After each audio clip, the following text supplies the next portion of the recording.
watch a movie, then he'll tell you all about it. It's the Armstrong Entertainment Show.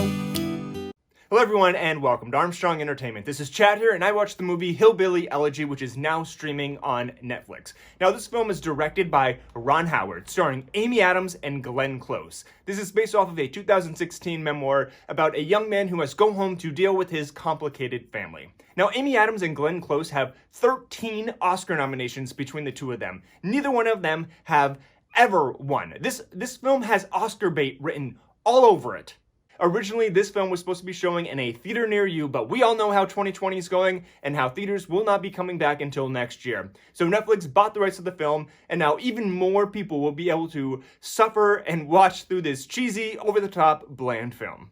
Now, universally, the critics have been hating on this film, but I wanted to watch it for myself and give my own opinion, which kind of defeats the purpose of me giving a review and telling you whether or not you should be watching it. But I think the bottom line is the audience score has been much higher than the critics' score. And I think it has something to do with a personal connection to the story. If you're not able to connect to this film or enjoy what you're watching, this family drama, if you're not able to relate to it in some way, shape, or form, you're probably going to be in the same boat as me and not really connect with it or like it too much. So I'm kind of on the side of the critics on this one. Let me start off by saying this is not a horrible movie. It is perfect for Netflix. If I would have seen this in the theater, I would have been pissed that I spent my money and wasted it, but I got to watch it in my home for free, and it was perfect. I shouldn't be complaining about a new big budget, big starred movie that's coming out because we're not getting a lot of movies this year. So Chad, stop complaining, but I'm just glad I did not see this in the theater. Honestly, this just is not my genre of film. I'm not a big fan of relationships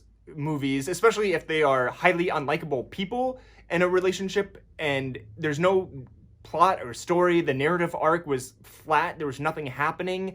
And yes, these performances were amazing, and these are Glenn Close and Amy Adams are the only takeaway from this movie for me personally, but I just didn't care enough about them and I was bored. Both Amy Adams and Glenn Close are incredible actresses, and pretty much anything they're in, they make better. However, if either one of them were to win their first Oscar for this performance, it would be really unfortunate. Amy Adams' scenes are just a collection of outbursts that came out of nowhere, and I honestly just felt like I was watching a movie that came out in the 90s. The bottom line is, if you are able to relate or connect to this film in any way, shape, or form, you will definitely enjoy it much more than I did. I just found it a little boring and unrelatable. However, I'm so happy that a prestige film is now out and something for me to review, something in the Oscar contending. I honestly don't think either women will be nominated, but hey, it's a crazy year and anything can happen. So Hillbilly Elegy is now streaming on Netflix, and please let me know what you think. I feel like people either going to love it or hate it. This is Chad, and until next time. He'll watch a movie, then he'll tell you all about it. It's the Armstrong Entertainment Show.